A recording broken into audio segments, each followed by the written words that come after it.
Welcome to another edition of A Week of Mass Shootings.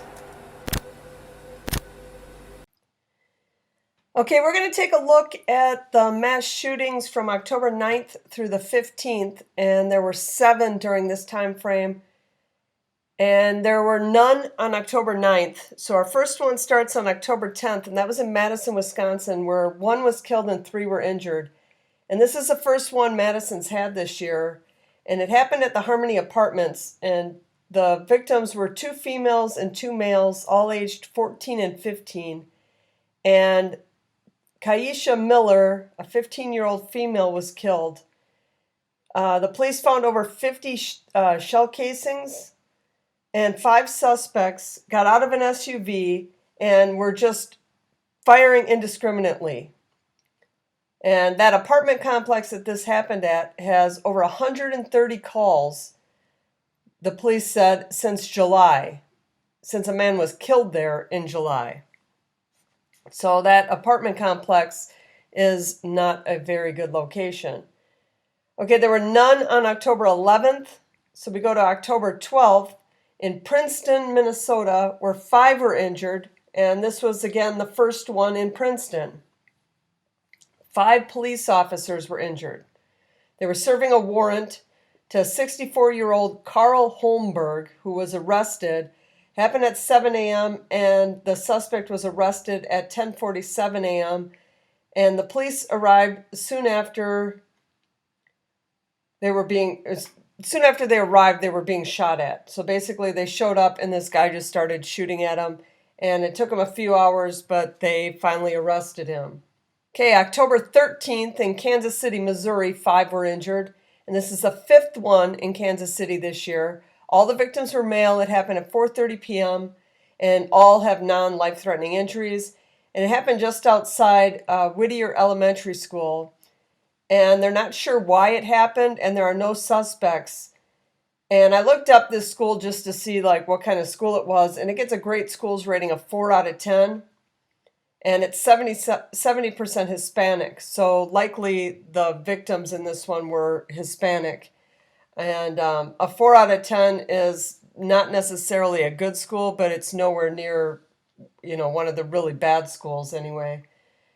All right, also on October 13th in Cleveland, Mississippi, 2 were killed and 2 injured, and this is the first one for Cleveland, Mississippi. They were all adult victims. And it basically was a shootout at a nightclub during what they're calling the Eastside High School alumni homecoming gathering. And this one, one suspect was actually arrested in that one. Okay, October 14th in Denver, Colorado, 3 were killed and 3 injured. And this is a 5th one for Denver this year. 3 males were killed, 2 females and 1 male were injured. And 1 victim was pronounced dead at the scene, and the other 5 self-transported to the hospital, where 2 of those others died. And it was a party at this industrial storefront that there was a few dozen people at, and the shooting happened at 1:37 a.m. And the police are not sure what led to the shooting, but said there were at least multiple shooters. Okay, October 15th in Barnwell, South Carolina, 6 were injured, and this is the first one. We have a lot of firsts this week. For how few we have, there were a lot of firsts. This is the first one in Barnwell, South Carolina. 6 were shot. 1 other woman died of an unknown cause. It had nothing to do, well, it might have had to do with the shooting, but she didn't get shot, but she died. And it happened just after midnight, and it was a large gathering, and those large gatherings are often sites of mass shootings. You get too many people in one spot, and for whatever reason, someone needs to come by and fire a bunch of shots off on them. Okay, again, October 15th, this is Minneapolis, Minnesota. 4 were injured, and this is the 7th one for Minneapolis this year. And this is the one with the most.